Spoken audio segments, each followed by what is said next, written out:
Assalomu alaykum. Erik acı suyucuğumuza yakınlarda bugün 14 yıl. Erik acı suyucu sonralar pişip başladı yine gelirse yine.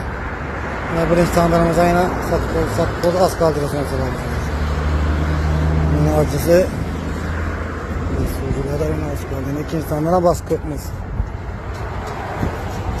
Yine sonralar yine gelebilirse mazala sonralara yine doğru ama.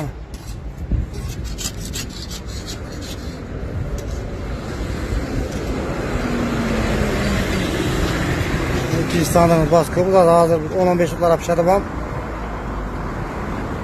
Birinci sandalımıza az sonra kaldı yine. Yani bizim sürücüsü Amadıyız abi. Güzel menzilimiz şu gençlerin arka yolunda yine. Her iki Sitabur'da yine gelirse yolunu boyunda yine. Yine. Bu gençten gelirse Sitabur'da ötkene çat tarafta. Yine yanları Göce'den geliver işte yine. Her iki Sitabur'a gitmeyin. 10 tarafta yine. Oturup